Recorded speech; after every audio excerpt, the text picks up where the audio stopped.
Well, I know it's been a long time since I made a video, and probably a lot of you thought this project was dead in the water, but I actually have been busy working on stuff, and I'll give you an update on what's going on with this. But the main thing that's basically happened, what I've been working on, is this thruster guy here. So last time you saw this, it looked similar to this, except it had a center section in here, so I didn't want to reveal exactly what was going on with this design. I wanted to just look like a regular ducted fan, but ultimately that's basically what I've been working on for the last year and a half since I did a video. So let me give you a quick look at that, and I've got a separate video on that you can go and watch. It's basically about 45 minutes long. It goes into all the detail about that, and then we'll come back and I'll talk about how it affects all this. Okay, so what you're looking at here is a somewhat working prototype of the thruster.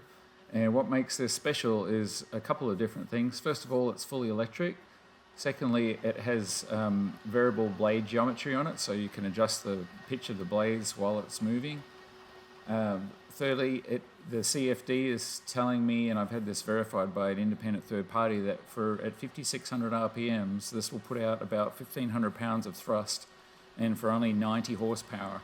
So potentially two of these mounted on the Raptor could give us a 300 knot true aircraft running on about 10, maybe 11 gallons an hour, which would be pretty amazing. Anyway, you guys can go and watch this video. I have it linked in the description of this video. Watch this other video after this one and get all the details on that. And so let's go back to the Raptor and let me tell you what's happened there in terms of the design changes and stuff. All right, so quite a lot of this you saw on the last video 18 months ago. But let me go in and cover what the changes and stuff are. Obviously, you know, the thruster, that's a big deal because the performance would give us something that's just unmatched out there in terms of a cruiser. And how we would power this is by a couple of small generator motors back in the engine compartment there where the Audi engine used to be. But what really is sort of making this thing really turn into something special now is the ability to do this. And so if I drag this here, and I drag this here, and this here, we now have a VTOL version. And I know it's kind of like, you know, everybody's doing VTOL, but I mean, if you stop and think about this aircraft now, we're not talking about big battery packs or anything like that. We're just talking about, you know, we're still running on hopefully jet fuel. With a couple of small diesel generators, and I'll go into those a little bit here in a minute, and I went into them on the other video about the thruster as well, of what I think is a good solution for this. But if you look at this now, we have aircraft, so the thrusters put out 1,500 pounds of thrust each, and I've had that number, you know, verified by a third party, so I'm not just sort of, you know, hoping that that's what it is. I'm pretty confident that we can get that out of these things for around about 90 horsepower, which turns out to be about 5 gallons an hour. It doesn't matter which way you do it, that's about what it costs you. But if we have 3 of these, 1 in the nose and 2 on the wings, that's 4,500 pounds of vertical takeoff. So potentially, you know, you've got an aircraft here with a max gross weight of, say, 4,000 pounds, and you can quite easily get off the ground with that. And I think we can do this aircraft in aluminum for probably 2,500 pounds, so you'd have a good 1,500 pound useful load on the aircraft there, and you wouldn't have to carry as much fuel as you would normally do in an aircraft, you know, going that sort of fast, because you're not burning as much. So the range would still be high. You'd probably only need to put about maybe 80 gallons in this, and would give you still the range to go from California to Hawaii, you know, without having any long-range tanks added or anything like that. So yeah, really makes this good. So now you've got this aircraft that literally can fly anywhere in the world and land vertically, take off vertically, do 300 knots true, and carry 5 people. And just think about what the performance would be like in this aircraft. So if it was 2,500 pounds empty weight, and you had, you know, just a small amount of fuel on board, maybe you've got, you know, 15, 20 gallons on board, and just yourself, you're still, you know, well under 3,000 pounds, and you've got 3,000 pounds of thrust. So that should be fun. Should be pretty fun. Anyway, so let's look a little bit more in detail here. So how I did this in the nose was this just turns out to be fit actually pretty nicely. And one of the things that I did since you guys last looked at this is after experience with the prototype Raptor, I decided that this would be a good time to actually just if we're going to make a change to the cabin dimensions, let's make them right now. So what I did was really simple, didn't hardly change anything with respect to aerodynamics or any performance or anything like that. I've just made the cabin fuselage 1 inch, 1 inch larger in every direction. So it's 2 inches wider, 2 inches taller, and 2 inches longer, basically, or actually probably a little bit more. What I did is I took the skin and I just made the skin offset from the original skin by an extra inch.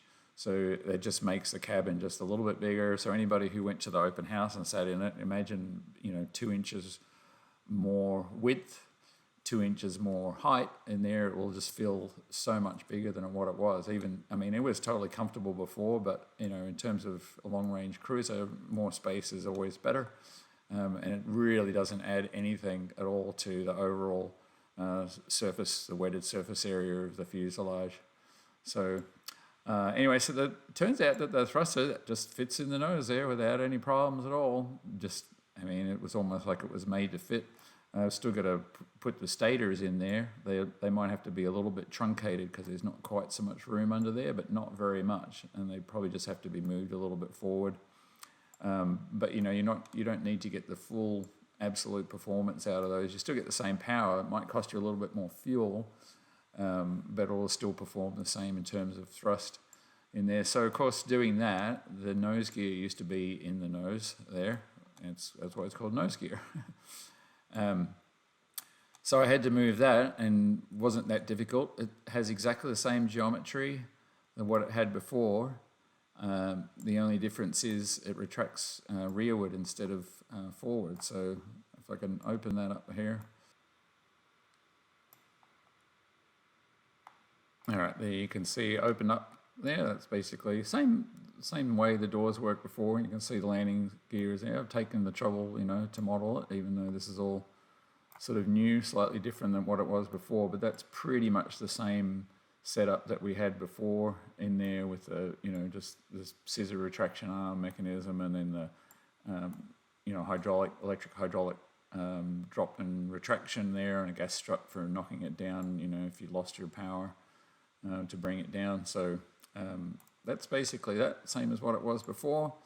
And if we move on to the main gear, so after the experiences on the main gear of the Raptor, and just looking at what we've got with this and the position to put the gear in, I decided to go with this regular sort of setup here with mounting in the wing and with the trailing link suspension on there. Just rotate it around in a better angle. Yeah, so we've got the trailing link suspension on there, so you can see that. Oh, get it to go up without retracting there. You can get that to work. Hold on.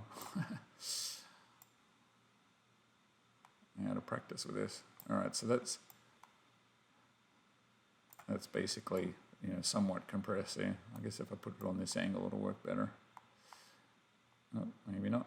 Yeah. So there you can see well, that's kind of how it works like that, right? So you'll get a smoother landings and all that stuff, and plus it can be more lightweight than what it was on the original one, because all these parts there can all be just made out of aluminum, probably 70-75 aluminum, but the same thing, same retraction scissor mechanism there, same gas strut for pushing it down, and the same hydraulic strut for retracting and extending it, all that stuff. And then of course I've got the door in here, which comes over and covers most of it, and then the wheel ends up retracting in there, so it's flush enough that you don't have to worry. Of course, I don't have the inner wheel well in there just yet, I haven't done that, but you get the idea. And so you just have the air running smoothly over that, and you have a cap on the front of the wheel there, so it'd be fairly smooth airflow over there. You don't have to worry about the complexity of having the other half of that door in place there, so that just simplifies that aspect of it.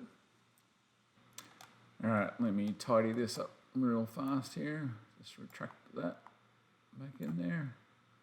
Close that. Close that. Why it doesn't want to close the doors as easily as it should. Drag it in the wrong direction or something. Alright, and you've seen this, so I can close this up. And so that's just a simple hinge setup there, just be actuated similar to the way the landing gear would be. And this, similar type of thing here. When you're cruising along and you're wanting to come in and do you could do like a very slow, short takeoff and landing on this where you don't have to necessarily land vertically, but you could get the thing down to 30 knots or 20 knots or whatever and be sort of mostly in a hover.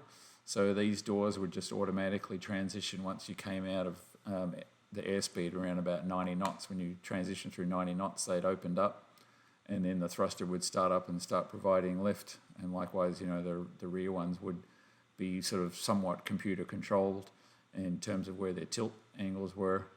So, and in the hover, you can just have the bottom doors there can be actuated sort of independently, and that way they can provide some yaw to turn the aircraft around. And then obviously pitch can be controlled with a differential thrust between the nose and the rear ones, and roll can be controlled with differential thrust just between the rear ones. And all the software and stuff for running this sort of thing already exists for drones, for RC drones and stuff. So it's not like we have to write too much new software. You can just basically take that software that exists and program in the dimensions of this and the configuration, and you've got software that can basically handle this thing in the hover. So you don't have to manually have skills like a helicopter pilot in order to pilot this thing in a hover. So let me show you back in here. So I've gone to all the trouble, to do all just the conceptual design here about how this rotation mechanism works. And I've got like a hydraulic thruster in there. It's not fully hooked up to the actual thruster itself, but that hydraulic ram in there would be the one responsible for handling the tilt. And so you've got a mechanism in here which is basically connected to this secondary flap underneath. So you see we've got kind of like two flaps here. So when this thing is closing, and I'll do it sort of slowly so you can see what's going on here, the second one kind of follows the rear one, and it's responsible for closing up what would normally be a big hole in the bottom of the wing if you didn't have to have that, or if you didn't have that there. So as you can see, that gives you a nice clean sort of setup there. And of course when you're flying in slow flight, just having this thing here, it's like a big flap there. It's going to provide quite a lot of extra lift when you're flying slow, that you don't necessarily need to get from the thruster. But as I said, the thruster will have enough power in there to hold the aircraft in a hover on its own. So so that's all done. I've gone to the trouble to already do the control surfaces. The rudders are already done here, and the geometry for that, all the hinges and stuff is already done for that. The ailerons are now in here, and I've just done the geometry for those, and they're all animated. They can move and stuff like that. So and then of course this upper wing is really simple. There's no twist or any transition or whatever in there. It's just a total straight wing, so easy for construction. And same on the foreplane, did the same thing in here. I've just basically squared this up. It doesn't have any taper to it or anything like that. It's just a straight wing now. It doesn't have any twist in it either. So again, easy for construction. And I've gone to the trouble to do the doors here. As you can see now, I've got this working as a clamshell door. And of course, this would be much more lightweight now out of aluminum than what it was out of all the locks and stuff I had for the pressurization. So you see I've got kind of like a step thing sorted out in there, and that, so you walk into there and just jump in the back. And of course this door is about the same size as it was before, maybe slightly larger because of the larger cabin, but getting in and out would be a breeze with this if you're getting in and out of the back seat. So with respect to pressurization that we had before, that just added so much complexity and so much weight to the whole aircraft. It just didn't make sense in the end to do that. And so with the newer technology that's out there, instead of pressurizing the cabin, we can get an oxygen concentrator, similar to the just electric powered ones that you can get for home usage. And essentially what they do is they just scrub nitrogen from the air. So, this cabin could be just nicely sealed, just with, normal tight rubber seals around the doors and other openings. And then it would have a feed coming in of the outside air through the concentrator. And then that concentrator would be, basically oxygen enriching the air from outside. And so your cabin environment would be much more oxygen rich than outside the cabin. And for anybody who is still prone to altitude sickness, they could just get kind of like a raw feed off of that concentrator and potentially wear a cannula or whatever, or just for when they need it, if they're not feeling sort of so well.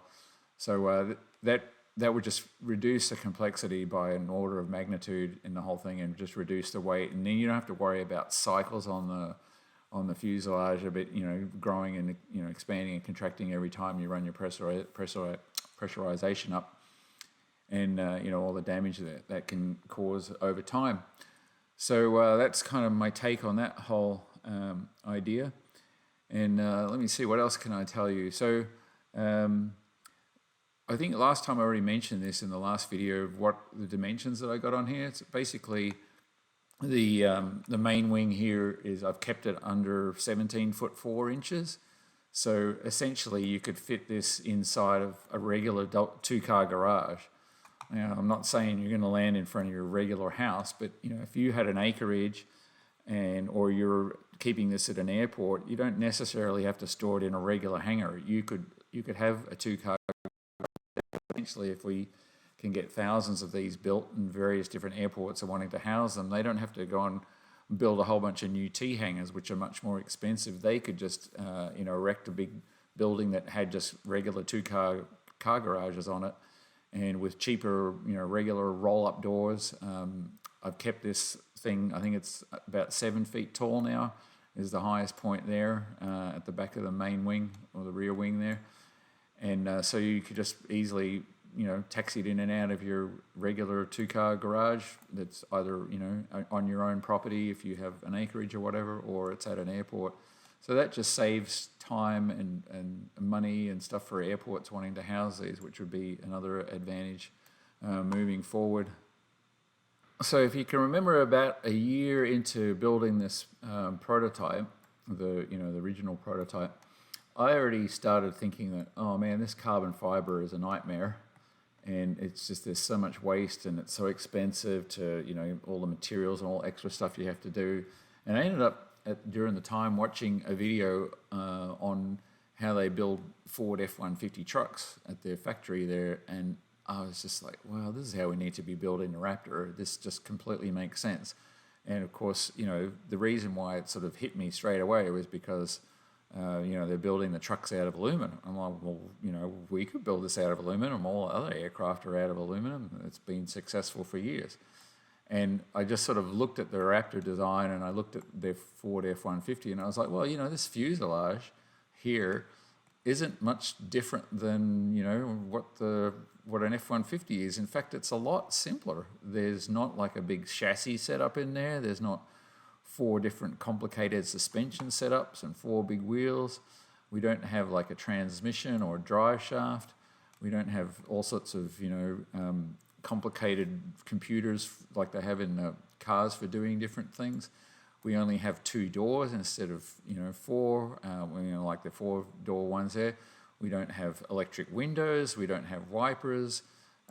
There's just so many different aspects of it that are so much simpler. And I was just like, they could easily build this fuselage for way under the cost of what they're building their F-150s for. So I just thought about that, and I was just like, well, if they could build the whole fuselage, for less than the cost of what they're building their F-150s for, and if they're, selling an F-150 for around about $60,000, they must be building them for, $50,000 or less.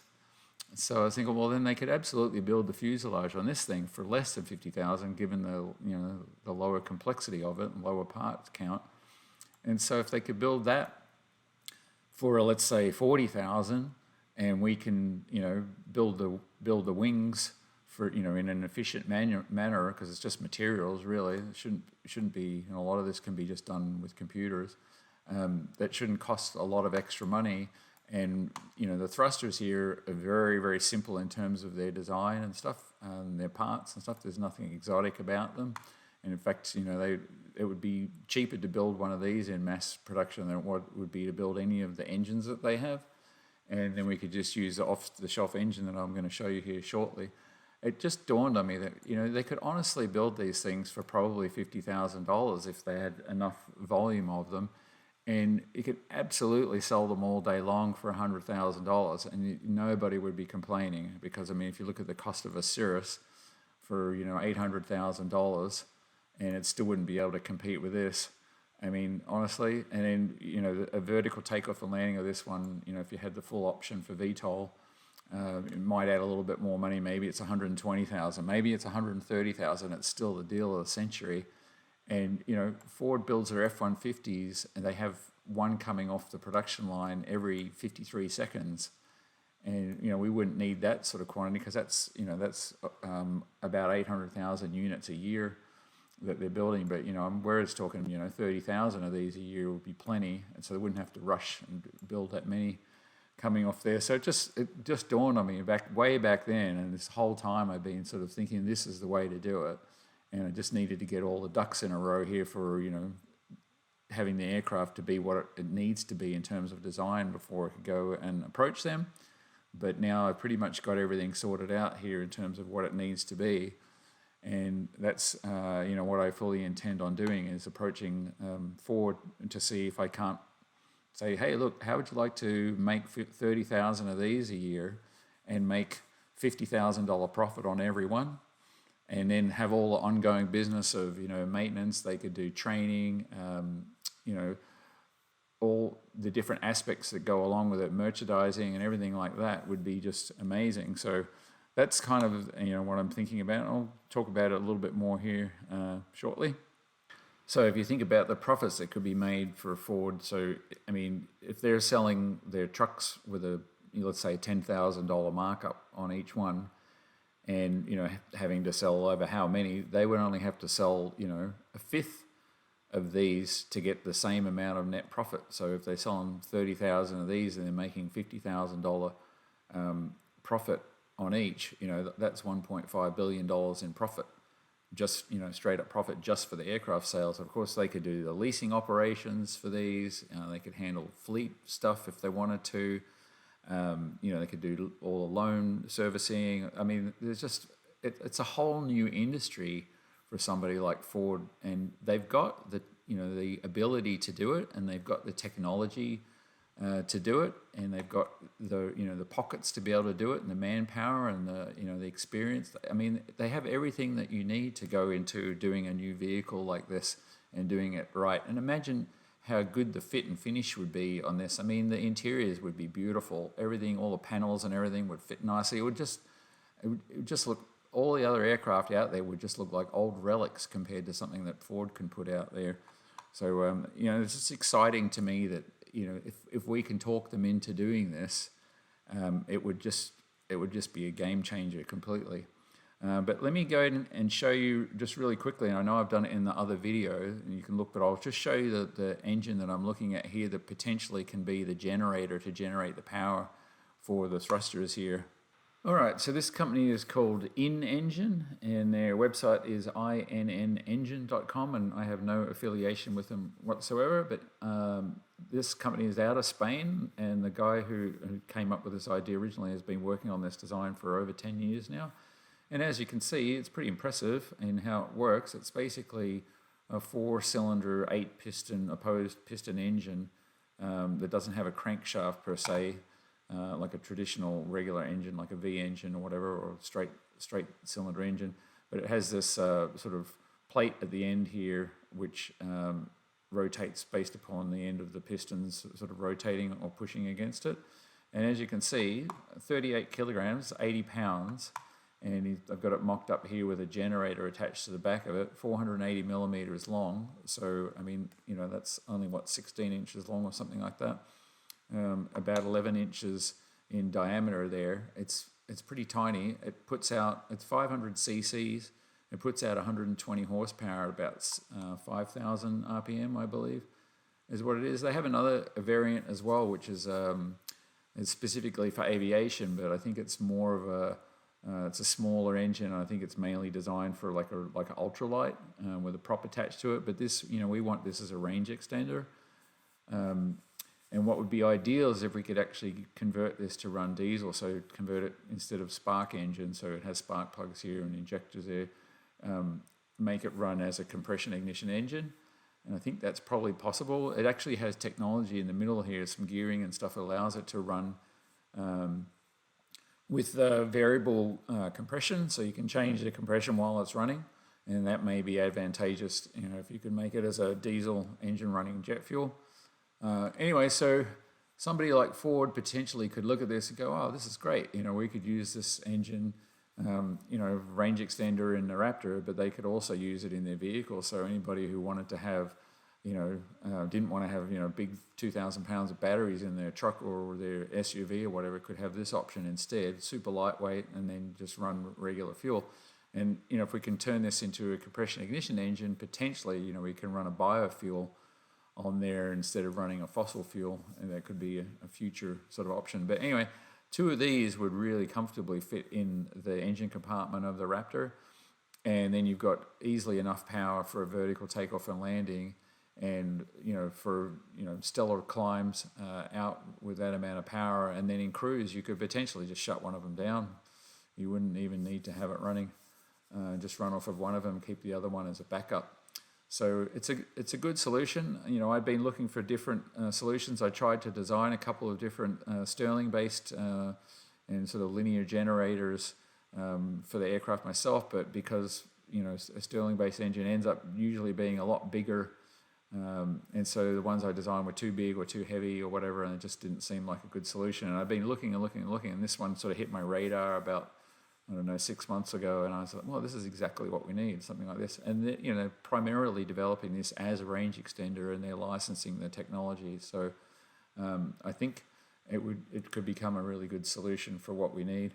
So ultimately with this and with the thruster and with the existing design for the Raptor and that, I think all the pieces are in place now in terms of what it could be for an aircraft going forward. All right, so you're probably thinking to yourself, well, how are you going to get this certified? Because obviously Ford's making these on a production line. It's not going to be an experimental aircraft. And, obviously when I first thought of this idea of seeing if I could get Ford to make these, I was up at Oshkosh that year, and I ended up having a meeting with a gentleman from the FAA who was in charge of the new aircraft certification division at the Chicago branch office.